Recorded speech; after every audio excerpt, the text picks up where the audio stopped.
سب سے پہلے تو میں اپنی پارلیمنٹری پارٹی کا اور اپنے الائز کا سب سے پہلے شکریہ ادا کرنا چاہتا ہوں کہ جس طرح انہوں نے پوری اس بجٹ میں شرکت کی اور بھرپور طریقے سے شرکت کی، میں آپ سب کا شکریہ ادا کرنا چاہتا ہوں۔ اسپیکر صاحب، اس کے بعد میں آج دعوت دینا چاہتا ہوں اپوزیشن کو اس چیز پہ کہ اس ملک میں 1970 کے بعد سارے الیکشنز کنٹروورشل ہوئے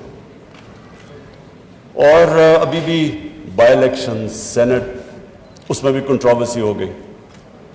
تو ہم نے بڑی کوشش کی ہے یہ 2 سالوں کے اندر کہ ہم کیا ریفارمز کر سکتے ہیں کہ پاکستان میں بھی الیکشنز ایکسیپٹ کرے، جو بھی ہارتا ہے وہ ایکسیپٹ کرے الیکشنز کو۔ تو اس میں ہم نے پوری ریفارمز تجویز دی ہیں، 1 سال سے پڑھی ہیں، اس کے اوپر کوئی اپوزیشن کی ابھی تک ڈیبیٹ نہیں ہوئی۔ تو میں ان کو ریکویسٹ کروں گا کہ یہ تو کوئی گورنمنٹ اپوزیشن کی بات نہیں ہے، یہ تو پاکستان کی ڈیموکریسی کی فیوچر ہے۔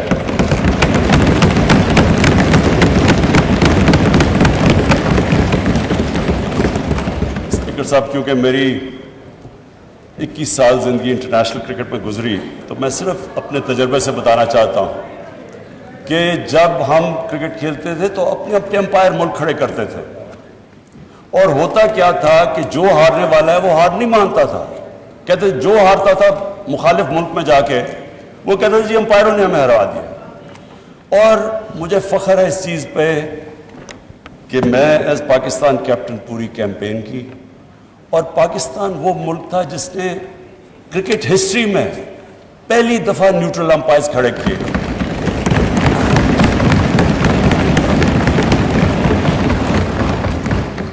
اور آج دنیا کی کرکٹ میں نیوٹرل امپائرز بھی ہیں، ٹیکنالوجی بھی ہے، اور جو ہارتا ہے وہ سب مان جاتے ہیں ہار۔ یعنی سارا جو کرکٹ کے اندر جو فیئرنس تھی وہ اس لیول پہ ہے کہ اب یہ ایشو ختم ہو گیا امپائرنگ کا۔ میں یہ ریکویسٹ کرتا ہوں کہ اب ٹائم آ گیا ہے کہ ہم بھی الیکشنز لڑیں اور کسی کو یہ فکر نہ ہو کہ جی مجھے کوئی دھاندلی سے ہرا دیا جائے گا۔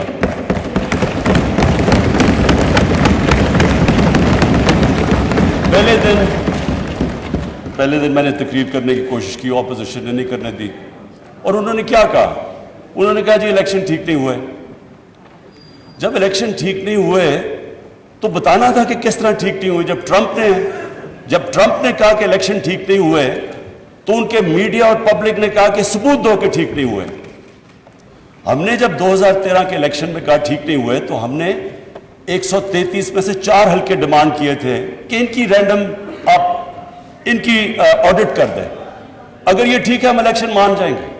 ہمیں نہیں، ان 4 حلقوں کو نہیں کھولا گیا۔ ایونچولی عدالت میں جا کے کیس لڑ کے 2-2.5 سال کے بعد کھلے، چاروں میں دھاندلی نکلی۔ تو میرا اسپیکر صاحب آج اپوزیشن کو یہ ہے کہ ہم نے پوری کوشش کی اور ہم اس نتیجے پہ آئے کیونکہ جوڈیشل کمیشن بیٹھی تھی 2015 کے اندر، اور اس جوڈیشل کمیشن کی فائنڈنگز تھی 2013 کے الیکشن کے اوپر، جو بھی انہوں نے کہا کہ بے ضابطگیاں ہیں وہ ساری ہوتی تھی جب پولنگ ختم ہوتی تھی اور اس کے بعد جب رزلٹ اناؤنس ہوتا تھا۔ تو ہم نے اس کے اوپر جو سب اپنی ڈسکشن کر کے ایک نتیجے پہ آئے کہ اس کا صرف ایک راستہ ہے، ای وی ایم مشینز۔ وہ کیوں ہیں؟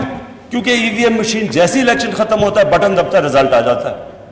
تو وہ جو سارا پیریڈ ہے اس کے بعد جدھر ڈبل سٹیمپس ہوتے ہیں، جدھر وہ تھیلیاں کھلی ہوتی ہیں، وہ جو ساری چیزیں ہوتی وہ ساری چیزیں ختم ہو جاتی ہیں اگر آپ الیکشن ختم ہوتے ساتھ ہی رزلٹ آئے، اور پھر پیپر ٹریل ہو کہ جو بھی کویسچن کرنا چاہے تو اس کے پاس موقع ہو وہ جا کے کویسچن کر سکے۔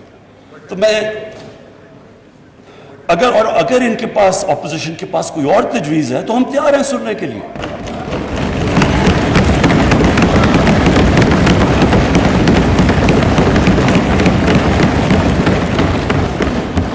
لیکن یہ تو کوئی ہر الیکشن، اگر آج آپ کچھ اس پہ کوئی ریفارم نہیں کریں گے یہ تو پھر ہر الیکشن کے اندر یہی سلسلہ ہوگا، جس طرح بائی الیکشن، جس طرح سینٹ کے اندر۔ تو یہ ایک میری ریکویسٹ تھی۔ اچھا جی، اب میں اس بجٹ کے اوپر آتا ہوں. میں اس بجٹ کے اوپر بات کرنے سے پہلے اپنی ویژن کی بات کرنا چاہتا ہوں کہ ہماری ویژن کیا ہے پاکستان کی, اور جو بجٹ ہے وہ ریفلیکٹ کرنا چاہیے جو ایک ملک کی ویژن ہے. مجھے خوشی اس لیے, اور میں شوکت ترین آپ کو اور آپ کی ساری اکنامک ٹیم کو آج خراج تحسین اس لیے پیش کرتا ہوں کہ آپ نے جو میری ویژن تھی پاکستان کی, اس کے مطابق آپ نے بجٹ بنایا.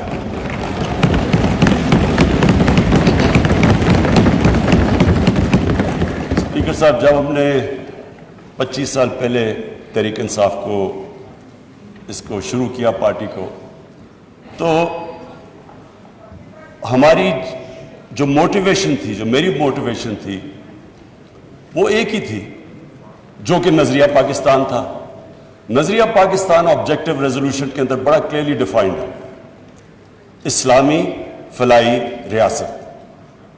یہ جو اسلامی فلاحی ریاست ہے, یہ نظریہ جو ہمارے فاؤنڈنگ فادرز تھے انہوں نے مدینہ کی ریاست سے لیا, کیونکہ وہ دنیا کی پہلی فلاحی ریاست تھی.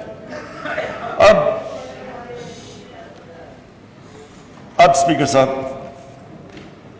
ہم نے یہ کیوں, میں ذرا سارے ہاؤس کے لیے, اپنے یوتھ کے لیے, سب کے لیے کہنا چاہتا ہوں کہ یہ کیوں ضروری ہے کہ ہم پاکستان اسی فاؤنڈنگ فادرز کی ویژن کے اوپر واپس جائیں. وہ اس لیے ضروری ہے اسپیکر صاحب کہ اگر اس ہمارے ملک کی ویژن سے ہم پیچھے ہٹ جاتے ہیں تو پاکستان کا مقصد ختم ہو جاتا ہے.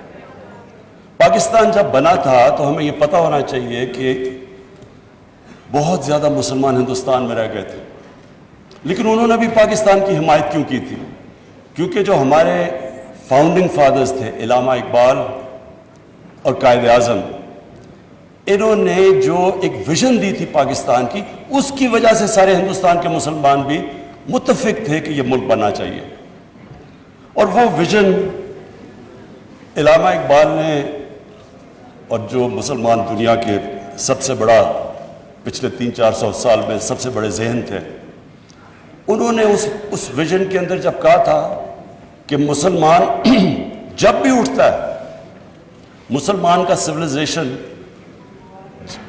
مدینہ کی ریاست کے بعد جب بھی اٹھا ہے, وہ واپس گیا ان پرنسپلز کے اوپر جو ہمارے نبی صلی اللہ علیہ وسلم نے مدینہ کی ریاست میں اسٹیبلش کیے تھے.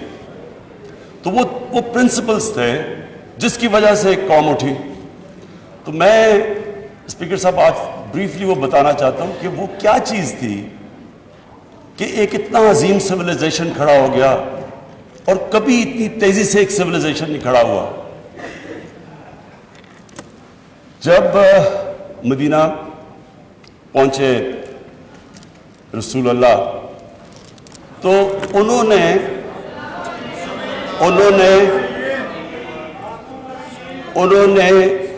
مدینہ کی ریاست میں جو پرنسپلز طے کیے, یہ دنیا کی تاریخ اس کی گواہ ہے کہ ان کے مدینہ کے آنے کے بعد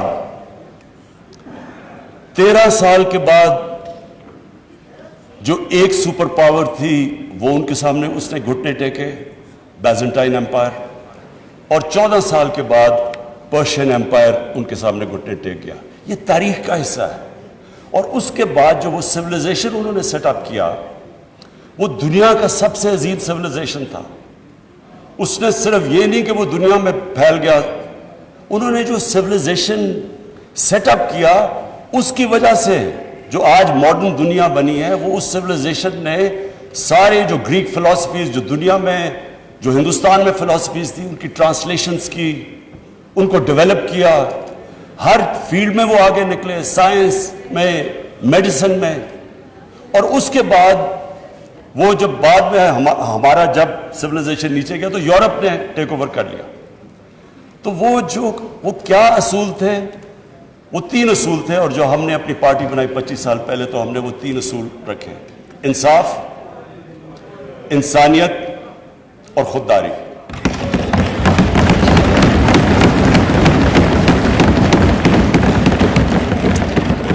اور یہ تین ہماری ویژن سٹیٹمنٹ میں ہے کہ ہم یہ سمجھتے ہیں کہ جو ہمارا بجٹ ہے وہ ریفلیکٹ کرنا چاہیے یہ تین پرنسپلز. اس سے پہلے میں آج اپنی اکنامک ٹیم کو خراج تحسین پیش کرتا ہوں. ہماری جو اکنامک ٹیم ہے اور جس میں جب سے ہماری گورنمنٹ آئی اور اب تک جس نے بھی ہماری اکنامک ٹیم میں شرکت کی سارے مستحق ہیں آج مبارک کے بھی اور خراج تحسین کے بھی.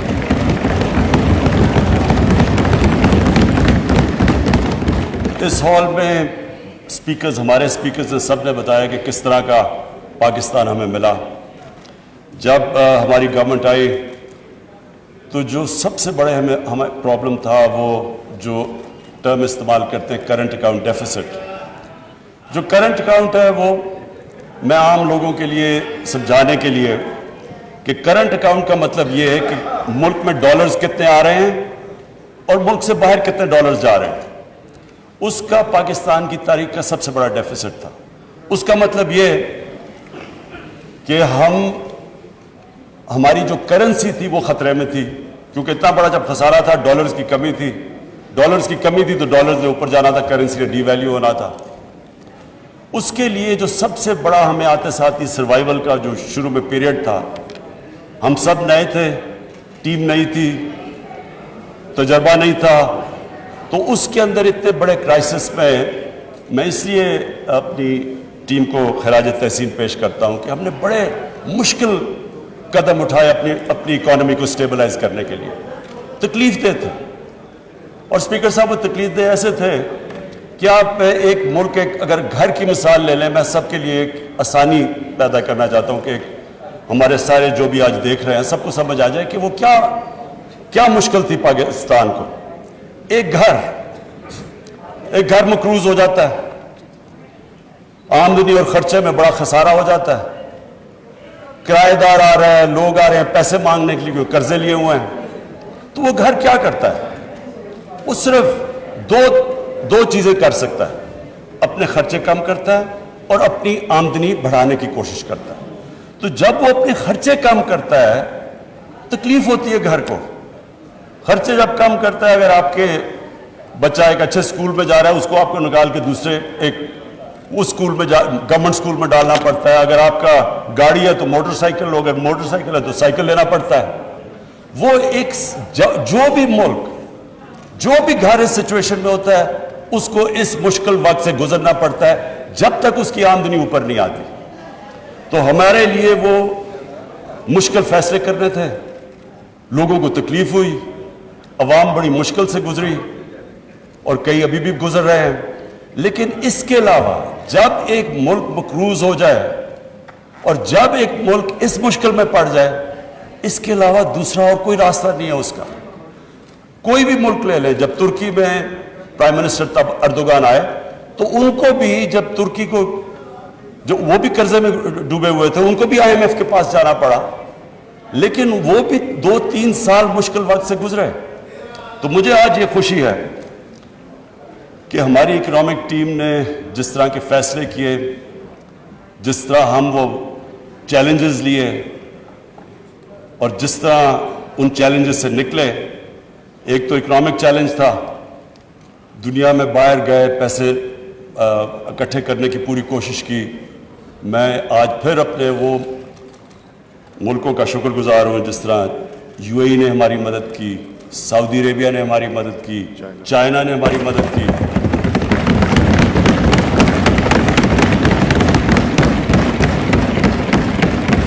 اور انہوں نے ہمیں ڈیفالٹ سے بچا دیا.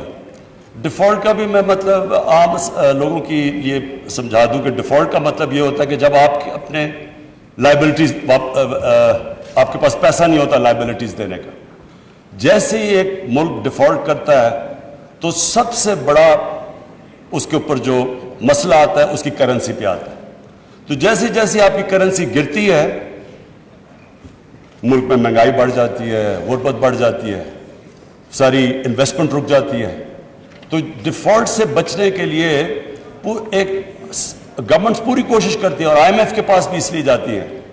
ہم نے شروع میں جب ہماری IMF سے نیگوسیشنز تھی، ہم نے کوشش کی کہ ہم نہ جائیں، ہم نے کوشش کی کوئی اور کوئی طریقہ نکلا ہے، کیونکہ اتنا بڑا خسارہ تھا $20 ارب کا، جو IMF کنڈیشنز دے رہی تھی وہ بڑی مشکل تھی، اس سے لوگوں کو بڑی تکلیف ہونی تھی، اس لیے ہم کوشش کرتے رہے کہ ہمیں کوئی اور سورسز سے پیسہ مل جائے، لیکن آخر ہمیں جانا پڑا، اور IMF کی جو کنڈیشنز تھی وہ مشکل تھی، اور اس سے عوام کو تکلیف تھی۔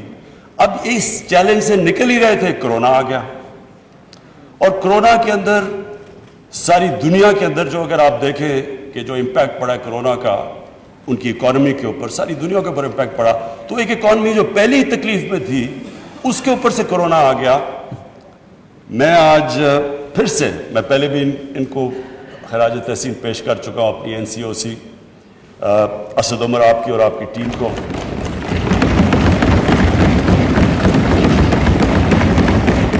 ڈاکٹر فیصل کو، اور اس میں پھر جتنی بھی کوآرڈینیشن تھی پاکستان آرمی، انہوں نے ہماری پوری مدد کی، ہم نے انٹیلیجنس پوری ان سے لی، جو بھی پھر ہم نے ہاٹ سپاٹس اور پھر ان کو لوگوں کو ٹریک اینڈ ٹریس، اور ڈاکٹر فیصل جس نے پوری ایکسپرٹ اوپینین ہمیں دیتا رہا کہ یہ دنیا میں یہ ہو رہا ہے تو آپ کو یہ جو بھی قدم ہمیں اٹھانے چاہیے، تو اس سے میں آج ہم سارے پاکستانی، ہم وہ خوش قسمت قوم ہے، اگر آپ ارد گرد دیکھیں، ایران میں دیکھیں بدقسمتی سے، ابھی افغانستان دیکھیں، ہندوستان دیکھیں، آج انڈونیزیا میں جو ہو رہا ہے، تو ساری، اور بنگلہ دیش میں جو صورتحال ہے، لاک ڈاؤنز لگا دی ہیں، اس کے مقابلے میں اللہ کا میں خاص طور پہ، کیونکہ اللہ نے، ہم انسان تو ایک سٹیج تک جا سکتا ہے، اس کے بعد تو اوپر والے کے اوپر چھوڑ دیتا ہے، اور اس نے ہمیں بچا لیا، ہم جس طرح نکلے اس سے،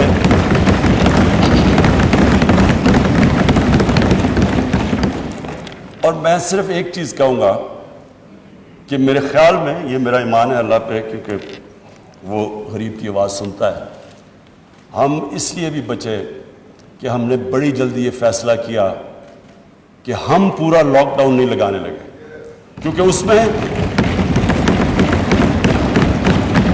اسپیکر صاحب ساری دنیا کا تجربہ ہے، فیکٹ سامنے آ گئے ہیں، لاک ڈاؤن سے جو غریب ہے، جو نچلا طبقہ ہے، وہ پس جاتا ہے۔ ساری دنیا کے اندر، امریکہ کے اندر فوڈ لائن، دنیا کا امیر ترین ملک، کھانے کے لیے لائنوں لوگوں کی لگی ہوئی تھی، کھانے نہیں تھے لوگوں کے پاس۔ ہر جگہ دنیا میں غربت بڑھی ہے، جدھر لاک ڈاؤن لگا ہے، بڑا پریشر تھا ہمارے پہ، بڑی اپوزیشن کی ڈیمانڈ تھی کہ جی لاک ڈاؤن لگایا جائے، 2 مہینے بڑا برا بھلا بھی کہا گیا کہ جی ان کو سمجھ نہیں ہے، لاک ڈاؤن نہیں لگا رہے، لیکن میرا یہ مان ہے کہ جو ہم نے جو فیصلہ کیا، جی اسپیکر صاحب، جو فیصلہ کیا ہم نے یہ سوچ کے کہ جو ہمارا دہاڑی دار ہے، ہمارے مزدور، ہمارا ڈیلی ویجر جو کہ ویکلی ویجر، وہ گھر میں کھانا ہی تب آتا ہے جب اگر وہ مزدوری کرے، ہم نے جو بڑی جلدی فیصلہ کیا کنسٹرکشن کھولنے کا، اور پھر جو اپنا سارا ایگریکلچر سیکٹر تھا اس کو ہم نے پوری طرح کھولنے کی کوشش کی، جلدی سے جلدی، جو وہ ہمارا فیصلہ تھا، میں سمجھتا ہوں، اور ایکسپورٹ انڈسٹری ہم نے جو کھولنے کی کوشش کی، اور جلدی، میرے خیال میں جو ہم نے وہ فیصلے کیے، اور پھر ہمارا اسٹیٹ بینک نے زبردست انسینٹیوائز کیا، انہوں نے پوری مدد کی انڈسٹری کی، ہم نے اسمال اور میڈیم انڈسٹری کی مدد کی، ہم نے بجلی میں ان کو جو ہم نے ان کی مدد کی، اور پھر ہمارا جو احساس پروگرام تھا جس میں 1,20,00,000 لوگوں کو صاف اور شفاف طریقے سے جلدی ہم نے ان کو پیسے دلوائے، جو کہ آج ورلڈ بینک ساری دنیا میں ملکوں میں نمبر 4 پہ احساس پروگرام کی افیکٹونیس، 1.5 کروڑ خاندان، ہاں سوری میں یہ کلیئر کر دوں، 1.5 کروڑ خاندان کو پیسے دیے، سو اس کو ملٹیپلائی کریں 6-7 سے، تو اسپیکر صاحب ہم اس سے اللہ کا شکر ہے بہترین طریقے سے نکل گئے، اکانومی بھی ہم نے اپنے بچا لی، اور کیونکہ ہم نے بڑے فوکس طریقے سے اسمارٹ لاک ڈاؤنز یعنی ریسٹرکٹ کر کے ہاٹ سپاٹس کی طرف گئے، لوگوں کو بھی ہم نے بچا لیا۔ لیکن ایک اور چیلنج تھا جس کا لوگوں کو اتنا زیادہ اندازہ نہیں، کیونکہ وہ وہ چیلنج تھا دیہاتوں کے اندر. لوکسٹ اٹیک ہو گیا. لوکسٹ کا ایک وقت پہ اتنا زیادہ خطرہ تھا, ادھر بھی ہم نے کمانڈ اینڈ کنٹرول سینٹر بنایا. انہوں نے باقاعدہ فخر امام فوڈ سیکیورٹی سے انہوں نے جا کے اس کو سپروائز کیا. اس میں بھی سب انوالوڈ تھے, جس طرح ہماری NCOC تھی. تو لوکسٹ سے بھی اللہ نے ہمیں بچایا اور بڑی محنت کی. عید پہ بھی لوگوں نے کام کیا. تو اسپیکر صاحب, ہم اللہ کا شکر ہے, یہ جو 4% گروتھ ریٹ ہماری تقریباً 4% گروتھ ریٹ آئی, اس کی وجہ یہ تھی کہ ہم نے ایگریکلچر کو پروٹیکٹ کیا. ایگریکلچر کے اندر ریکارڈ اس باری فصلیں آئیں, گندم کی, چاول کی, مکئی کی ریکارڈ فصلیں آئیں. اور جو گنا تھا اس کی بھی سیکنڈ ہائیسٹ اس کی بھی پیداوار ہوئی اس باری. اور اس کی وجہ سے ایک ساری اکانومی اٹھی. اور پھر جو ہم نے ایک بہت بڑا فیصلہ کیا, ہم نے یہ فیصلہ کیا کہ جو ہمارا جو کسان ہے, جو یہ شوگر ملز میں اپنے گنے لے کے جاتا ہے, کہ ان کو ٹائم پہ پیسہ ملے. یہ نہ ہو کہ ایک سال کے بعد پیسہ ملے اور پورا پیسہ ملے, جو سپورٹ پرائس ہے وہ پیسہ ملے. کیونکہ گورنمنٹ نے یہ انفورس کیا, پیسہ پہلی دفعہ شفٹ ہوا کسانوں کے پاس. کسانوں کے پاس پیسہ آیا, انہوں نے اپنی فصلوں پہ لگایا. اس کی ایک بہت بڑی وجہ کہ یہ جو ریکارڈ پیداوار ہوئی, ایک تو اللہ کا کرم ہے موسم بھی ٹھیک رہا, لیکن یہ بھی ہے کہ کسانوں کے پاس پیسہ آیا, وہ پیسے کو انہوں نے ری انویسٹ کیا. اور یہ اس سے ظاہر ہوتا ہے کہ اگر ہم اپنے ایگریکلچر کے اوپر, اور جو میں ابھی آگے آپ کو بتاؤں گا, کہ یہ ایک بہت بڑی جلدی ریزلٹس آ سکتے ہیں, جو بدقسمتی سے ہم نے اپنے ایگریکلچر پہ سالوں سے توجہ نہیں دی. یہ ایک سیکٹر ہے کہ اگر ہم اپنے کسان کا دھیان رکھ لیں تو یہ آپ کے سامنے ہے. ابھی بھی یہ جو ریکارڈ پیداوار آپ کے سامنے ہے. پھر ہماری ایکسپورٹ انڈسٹری, اس کو انسینٹیوائز کیا. اور مجھے بڑی خوشی ہے کہ یہ اس ایک سال کے اندر 17% ہماری ایکسپورٹس بڑھی.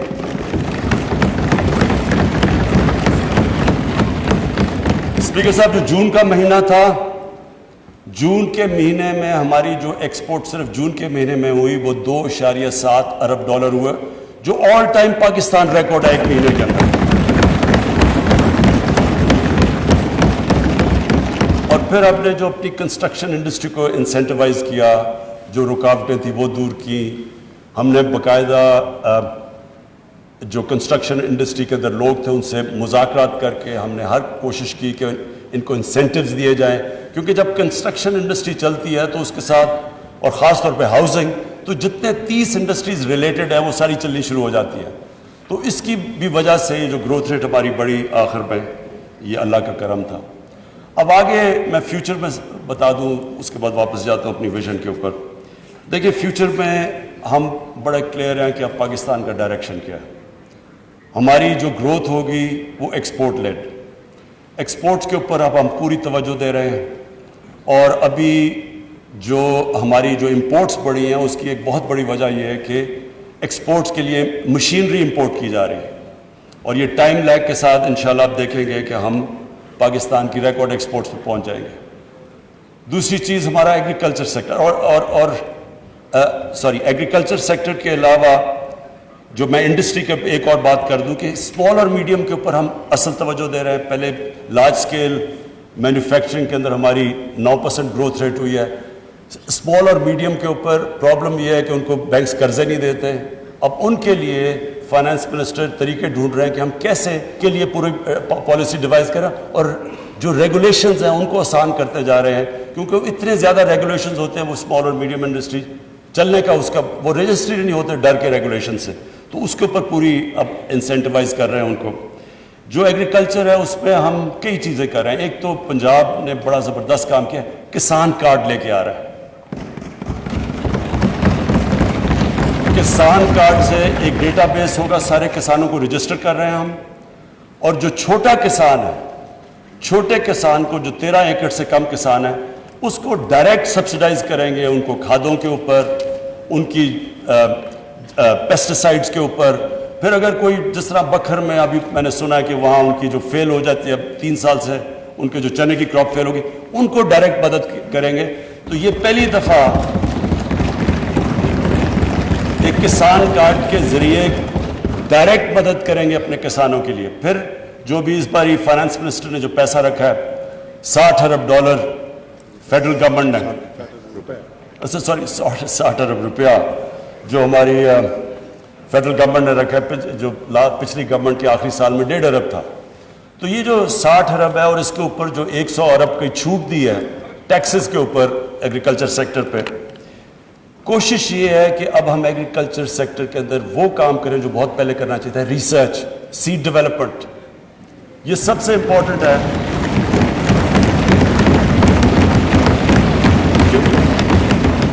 کیونکہ ہماری پروڈکٹیوٹی اگر آپ دوسری دنیا کے ملکوں سے دیکھیں تو پاکستان تقریباً سب سے کم پروڈکٹیوٹی ہے ہماری. تو بڑی جلدی اگر ہم اس پہ کام کر لیں تو جس طرح اس پر رزلٹس آئے ہیں, اور ہمارا آگے مسئلہ بھی فوڈ سیکیورٹی کا ہے کیونکہ ہم اب فوڈ امپورٹر بن چکے ہیں. گندم بھی ہمیں امپورٹ کرنی پڑ رہی ہے, چینی بھی امپورٹ کرنی پڑ رہی ہے, ہمیں دالیں امپورٹ کرنی پڑ رہی ہیں, اور ایڈیبل آئل تو خیر پہلے بھی ہم امپورٹ کرتے تھے.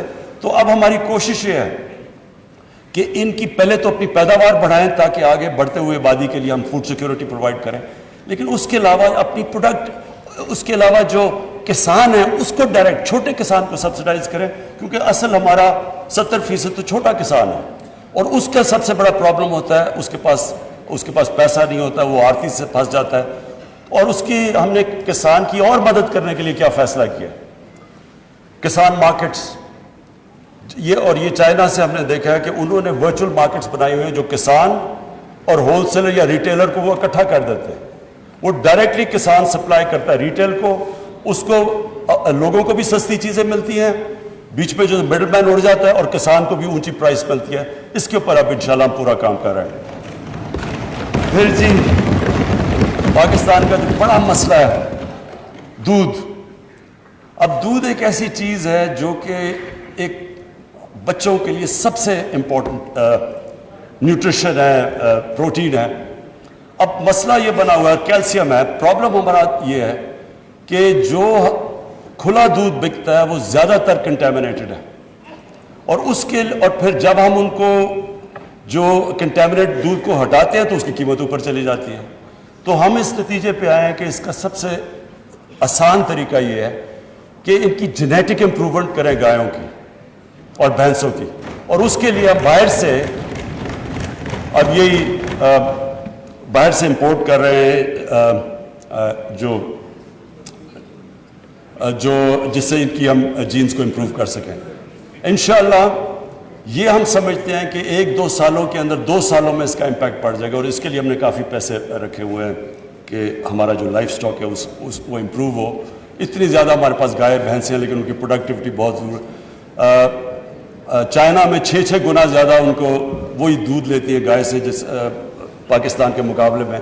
تو اگر ہم دگنا بھی کر لیں تو یہ بہت بڑا امپیکٹ پڑ جائے گا ہماری جو امپورٹنٹ ہے دودھ سپلائی کے لیے. اچھا اسپیکر صاحب, اب میں واپس ریورٹ کرتا ہوں کہ پاکستان نے اگر آگے بڑھنا ہے تو ہمیں ان اصولوں کے اوپر واپس جانا چاہیے جس ویژن کے مطابق پاکستان بنا تھا. جو 3 چیزیں, انسانیت, انصاف اور خودداری. سب سے پہلے تو مجھے اس بجٹ میں سب سے بڑی خوشی ہوئی کہ پاکستان کی تاریخ کا سب سے زیادہ پیسہ ہم نے سوشل پروٹیکشن کے لیے دیا.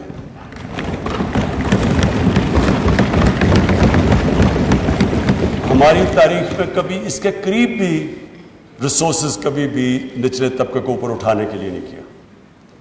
جو مدینہ کی ریاست میں جو اصول رکھا گیا تھا, پیسے نہیں تھے بھی ان کے پاس. شروع میں مدینہ میں مسلمان بڑے غریب تھے, لیکن رسول اللہ نے, نبی صلی اللہ علیہ وسلم نے شروع میں ہی کہہ دیا کہ ہماری سب سے بڑی کوشش ہوگی کہ جو کمزور طبقہ ہے, جو بیوہ ہیں, جو یتیم ہیں, جو معذور ہیں, غریب ہیں, ان کو ریاست نے ان کی ذمہ داری لی تھی. یہ پہلی دفعہ دنیا میں ایک ویلفیئر اسٹیٹ بنی تھی. تو پاکستان شروع سے ہی ہمیں جس طرف جانا چاہیے تھا ہم نہیں گئے, ہم دوسری طرف چلے گئے.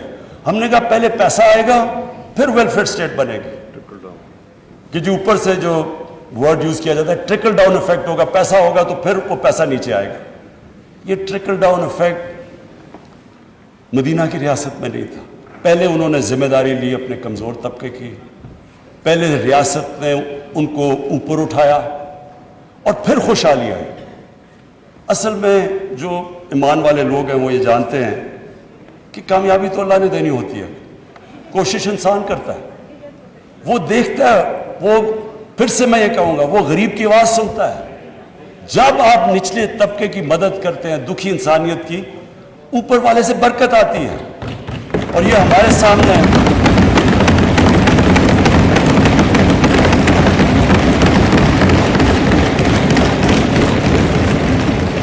میں 2 مثالیں دینا چاہتا ہوں اسپیکر صاحب.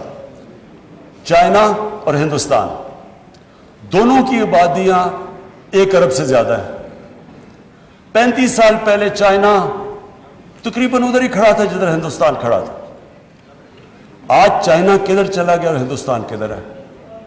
انہوں نے کیا کیا اور جو ہندوستان نے نہیں کیا؟ ہندوستان میں بھی حالات بہتر ہوئے، ہندوستان میں بھی ان کو پچھلے 30 سال میں ترقی کی، لیکن ہندوستان میں امیر اور غریب میں فاصلہ بڑھتا گیا. آج وہاں غربت بھی ہے اور سب سے زیادہ امیر لوگ ہیں. چائنا نے کیا کیا کہ انہوں نے فیصلہ کیا، جو مدینہ کی ریاست میں فیصلہ کیا دنیا کے عظیم لیڈر نے، کہ ہم سب سے پہلے نچلے لوگوں کو اوپر لے کے آئیں گے. اور ہم چائنا گئے اور ہم نے دیکھا انہوں نے کیا کیا جو طریقے اختیار کیے اپنے کمزور طبقے کو اوپر اٹھانے کے لیے. تو اسپیکر صاحب یہ دنیا میں ایک معجزہ ہے. 70 کروڑ لوگوں کو انہوں نے 35 سال میں غربت سے اٹھا کے اوپر لے گئے. اور ابھی اسی سال پریزیڈنٹ شی جن پنگ نے اناؤنس کیا کہ چائنا میں ہم نے ایکسٹریم پاورٹی ختم کر دی. یہ دنیا کی تاریخ میں اتنا یہ کبھی ہوا ہی نہیں، یہ معجزہ ہے. لیکن جیسے جیسے وہ غریبوں کو اوپر لیتے گئے، چائنا بھی ایک اکنامک جائنٹ اور سپر پاور بن گیا. ہندوستان نے اس کے پاس بھی اتنی بڑی مارکیٹ تھی، لیکن انہوں نے یہ سٹیپس نہیں لیے. تو ایک سکالر تھے محمد عبدو، بہت بڑے اسلام کے سکالر تھے. وہ جب یورپ سے 100 سال پہلے جب وہ واپس آئے مصر، تو انہوں نے مصر میں کہا کہ یہاں مسلمان تو بڑے ہیں لیکن یہاں اسلام بہت کم ہے. اور جب یورپ گئے، یورپ میں جو میں نے دیکھا مسلمان تو نہیں نظر آئے لیکن بڑا اسلام نظر آیا. کہنے کا مطلب یہ ہے کہ جو بھی ان اصولوں کے اوپر چلے گا وہ اوپر چلا جائے گا. آج آپ اسکینڈینیوین ممالک میں چلے جائیں، سب سے بہتر اگر میں دنیا میں پھرا ہوں تو انسانیت کا نظام آج اسکینڈینیویا میں.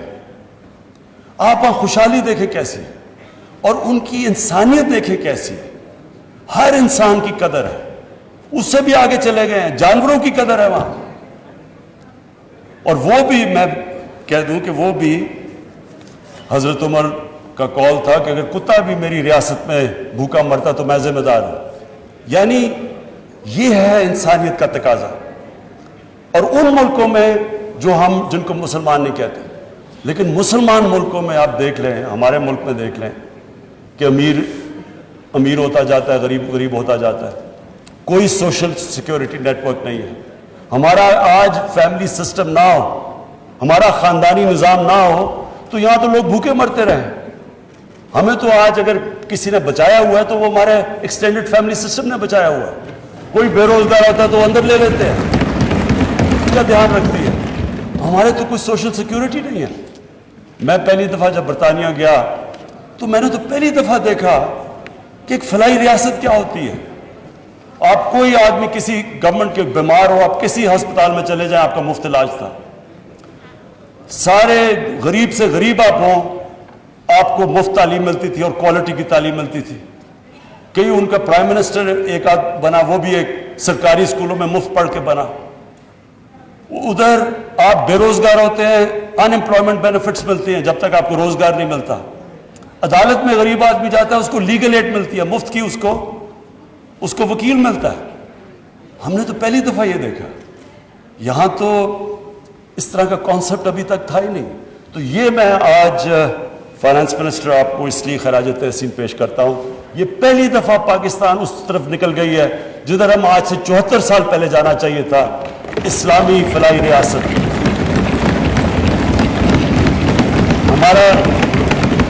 ہم نے رکھا ہوا ہے ایک نیا پروگرام لے کے آ رہے ہیں، کامیاب جوان، کامیاب پاکستان۔ کامیاب جوان اس کا حصہ ہے، اوور آل کامیاب پاکستان۔ اور مقصد اس کا یہ ہے کہ ہم 40 سے 50 لاکھ جو ہمارے سب سے نچلا طبقہ، اور ہمارے پاس تقریباً سارا ڈیٹا بیس تیار ہو گیا ہے، انشاءاللہ ہمارے پاس اگلے مہینے تک سارا پاکستان کا ہم اپنا ڈیٹا بنایا ہے کہ ساری انکم لیولز کے ہمارے پاس اب ڈیٹا آ گیا ہے کہ کون سی فیملی کے کتنے پیسے ہیں، کتنی انکم ہے، اور اس کے مطابق ہم نے یہ فیصلہ کیا کہ جو نچلا 40 سے 50% خاندان ہیں ان کو ہم اس کامیاب پاکستان کے نیچے لانے لگے۔ 500 ارب ان کے لیے ہم نے ڈیڈیکیٹ کیا ہے۔ اس میں 4 چیزیں ہوں گی۔ سب سے پہلے سستے سود کے بغیر قرضے، کسان جو ہوں گے ان کو 3 لاکھ دیں گے سود کے بغیر قرضہ چھوٹے کسانوں کے لیے، اور جو شہر کے اندر ہم ان کو پیسے دیں گے تاکہ وہ اپنا کوئی کاروبار شروع کر سکیں۔ دوسری چیز ہم اسپیکر صاحب ان کے لیے وہ کام کر رہے ہیں جو میں ہمیشہ سوچتا تھا کہ اللہ نے کبھی موقع دیا تو وہ ہم اس ملک میں کریں گے۔ ہیلتھ کارڈ، ہیلتھ انشورنس، جو میں اپنے جو ہمارے پی ٹی آئی کے 3 صوبے ہیں، پنجاب، پختونخوا اور جی بی، ان کو میں آج خاص یہ اس لیے مجھے خوشی سے میں ان کی تعریف کرنا چاہتا ہوں، اور بلوچستان وہ ہماری کولیشن گورنمنٹ ہے، ادھر بھی میری جام کمال سے بات ہو چکی ہے کہ سارے شہریوں کو ہم نے سارے جتنے بھی خاندان ہیں ان سب کو ہم نے ہیلتھ انشورنس دینی ہے۔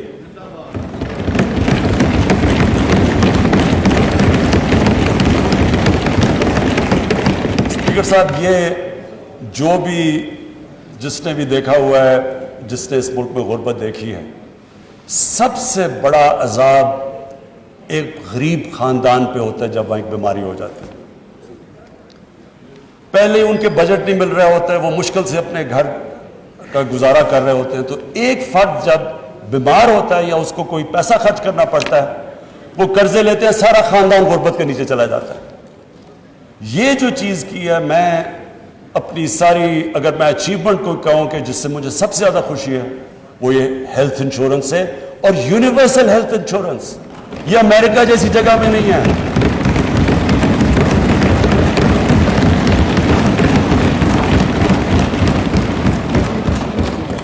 اسپیکر صاحب، ڈیولپ ملکوں کے اندر بھی پریمیم دینا پڑتا ہے ہیلتھ انشورنس کا، یہاں مفت انشورنس دے رہے ہیں اپنے سارے خاندانوں کو۔ یہ میں نے آپ کو بتایا جتنے صوبے ہمارے نیچے، اور یہ صرف ایک ہیلتھ انشورنس نہیں ہے اسپیکر صاحب، یہ ہیلتھ سسٹم ہے۔ یہ اب پاکستان میں ماڈرن ہیلتھ سسٹم انشاءاللہ بنے گا۔ وہ کیسے؟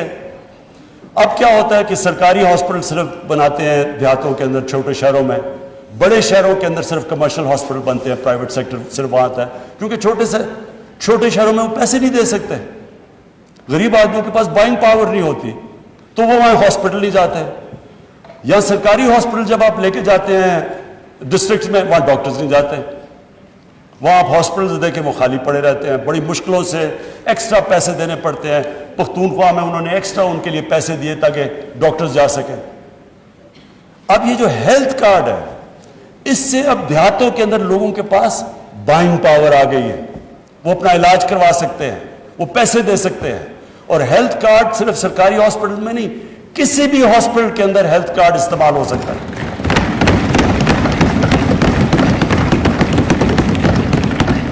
گورنمنٹ کے پاس تو پیسے نہیں سارے ملک میں ہاسپٹلز بنانے کے لیے، ہمارے پاس تو اتنے پیسے نہیں ہیں۔ پرائیویٹ سیکٹر آئے گا، اور پرائیویٹ سیکٹر کے لیے ہم اب آسانیاں پیدا کر رہے ہیں۔ کیسے کر رہے ہیں؟ اوقاف کی زمین، ویکیو ٹرسٹ کی زمین ہم نے فیصلہ کیا ہے کہ ان کو سستے داموں کے اندر ہم ہاسپٹلز کے لیے دیں گے۔ کیونکہ اتنی مہنگی زمین ہے شہروں کے اندر، اور تاکہ وہ جب ہاسپٹل بناتے ہیں ان کے پاس اتنا موقع نہیں ہوتا کہ اپنا ریکور کرنے کے لیے کاسٹ، تو ان کو سستی زمینیں دیں گے. جو بھی میڈیکل اکوپمنٹ پاکستان میں نہیں بنتی وہ ڈیوٹی فری باہر سے امپورٹ کروائیں گے پرائیویٹ سیکٹر کے لیے.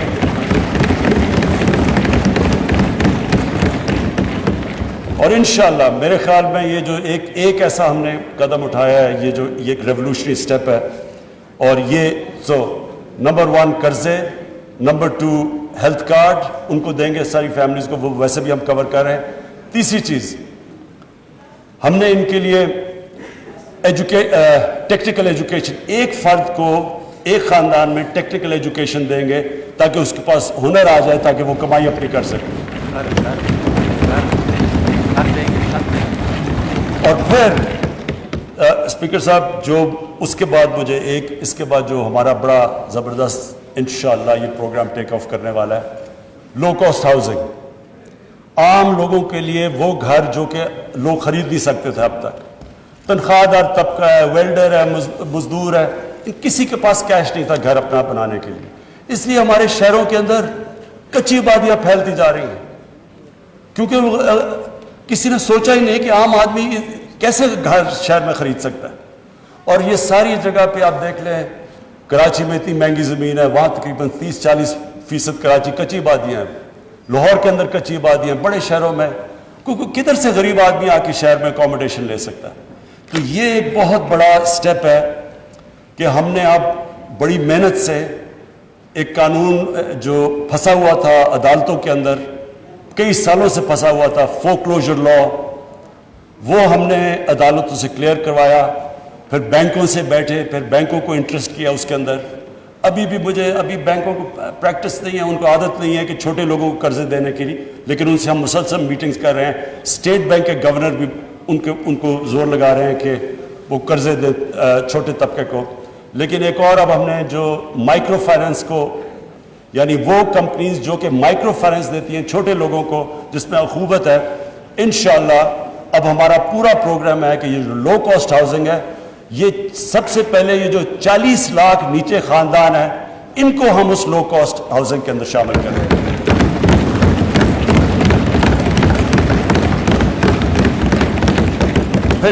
پھر اسپیکر صاحب احساس پروگرام اب ہمارا اس اگلے مہینے، جس طرح میں نے کہا، ہمارے پورا ڈیٹا بیس پاکستان کا کمپلیٹ ہو جائے گا.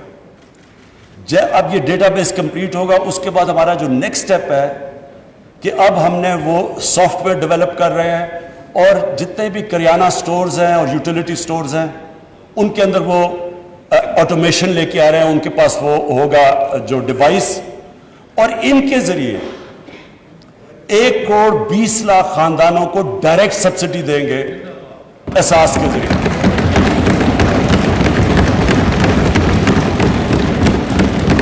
یہ اسپیکر صاحب یہ کبھی پاکستان میں نہیں ہوا. یہ پہلی دفعہ ہوگا کہ جو نچلا ہمارا، آپ سوچ لیں 1,20,00,000 خاندان، ان کو ڈائریکٹ سبسڈی کس چیز کی دیں گے؟ کیونکہ ایک انٹرنیشنل مہنگائی بڑھ رہی ہے، کموڈیٹیز کی قیمت ریکارڈ پہ گئی ہوئی ہے پچھلے 1 سال کے اندر. تو ہم ان کو جو بیسک ہے، گھی ہے، آٹا ہے، چینی ہے، جو ایک عام آدمی دالیں ہیں، ان کو ہم یہ جو 1,20,00,000 خاندان ہوں گے، یہ کسی بھی کرانہ سٹور اور یوٹیلیٹی سٹور پہ ان کا ہمارا ڈیٹا بیس پہ ہوں گے. یہ وہاں جا کے سبسڈائزڈ آٹا اور یہ جو بیسک چیزیں ہیں جو کھانے پینے کی، یہ لے سکیں گے.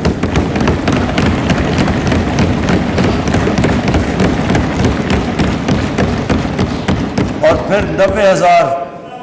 90,000 ہم اسکالرشپس، انڈر گریجویٹ اسکالرشپ اپنے غریب طبقے کو دے رہے ہیں. جو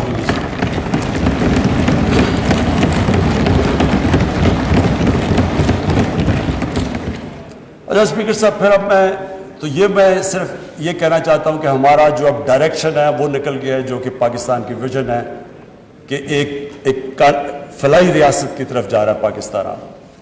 میں یہ بھی کہہ دوں کہ مجھے جو بڑی خوشی ہوتی ہے جب میں دیکھتا ہوں جو ہم نے پناہ گاہ بنائی ہوئی ہیں، جو مزدور ہیں بیچارے،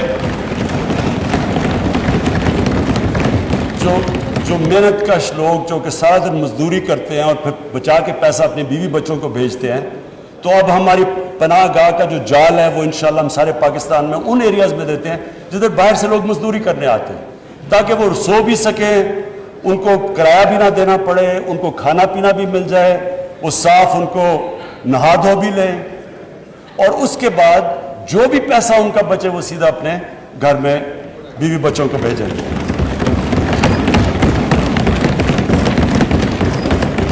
اچھا اسپیکر صاحب، اب میں اپنے دوسرے پوائنٹ پہ آتا ہوں، انصاف۔ دیکھیں، یہ مدینہ کی ریاست میں انصاف کو ڈیفائن کیا گیا تھا۔ ہمارے نبی صلی اللہ علیہ وسلم نے ڈیفائن کیا تھا کہ انصاف کیا ہے۔ انہوں نے 2 ڈیفینیشنز دی تھی۔ انہوں نے نمبر 1 یہ کہا تھا کہ میری بیٹی بھی جرم کرے گی تو اس کو سزا ملے گی، قانون کے اوپر کوئی نہیں ہے۔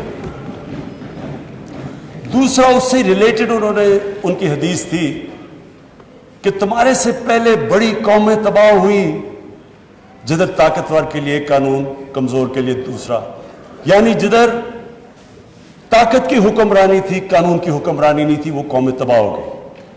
حضرت علی رضی اللہ تعالیٰ نے اس کو ڈیفائن کیا کہ کفر کا نظام چل جائے گا لیکن ظلم اور ناانصافی کا نظام نہیں چل سکتا۔ سو جو انصاف ہے یہ بیسس ہے سویلائزیشن کا، کیونکہ جنگل کے قانون کے اندر مائٹ از رائٹ ہے۔ انسانی قانون انسانیت کا جو سویلائزیشن وہ ڈپینڈ ہی کرتا ہے جدھر انصاف ہے۔ ابن خلدون جو سمجھے جاتے ہیں کہ ماڈرن ہسٹری کے باپ سمجھے جاتے ہیں، ابن خلدون نے کہا، لکھتے ہیں کہ میری ساری زندگی کا تجربہ یہ ہے کہ اللہ نے انسان کو زمین پہ بھیجا اس لیے ہے کہ اس کی زمین پہ انصاف قائم کرنے کے لیے۔ تو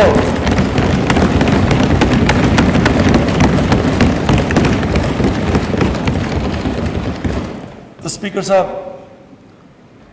یہ جو بیسس ہے قانون کی حکمرانی، یہ ہے بیسس ایک سوسائٹی کا۔ آج اگر آپ دنیا کی تاریخ سٹڈی کر لیں تو معاشرہ تو وہی اوپر گیا، خوشحال وہ ہوا جدھر انصاف ہے۔ شیر شاہ سوری کی میں پڑھ رہا تھا کہ جب وہ اوپر آئے وہ تو ان کو ایک جاگیر دی گئی۔ شیر شاہ سوری کی جو جاگیر، اٹھے شیر شاہ سوری ادھر سے، کیسے اٹھا کہ اس نے اپنی جاگیر میں سب سے پہلے جتنے بڑے بڑے ڈاکو تھے ان کو اس نے فارغ کیا۔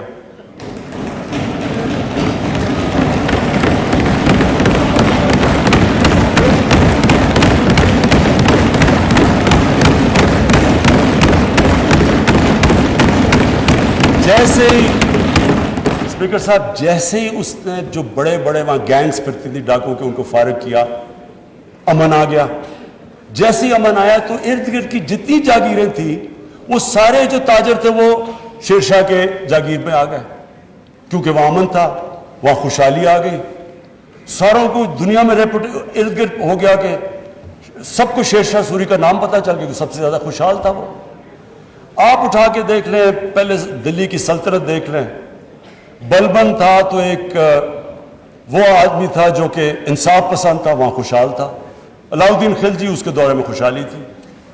جیسے ہی جس معاشرے کے اندر جب طاقت کی حکمرانی آتی ہے، یعنی جنگل کا قانون آتا ہے، وہ نیچے چلا جاتا ہے۔ آج دنیا میں مجھے ایک ملک بتا دیں جو خوشحال ہے اور ادھر قانون کی حکمرانی اور انصاف نہ ہو، اور ایک ملک مجھے بتا دیں جو غریب ہے جدھر انصاف ہو۔ یہ کانٹرڈکشن ان ٹرمز ہے۔ اس کو میں آپ کو اور سپیل آؤٹ کر دیتا ہوں۔ سیکرٹری جنرل یونائٹڈ نیشنز نے ایک پینل بنائی، اس کا نام ہے فیکٹ آئی پینل۔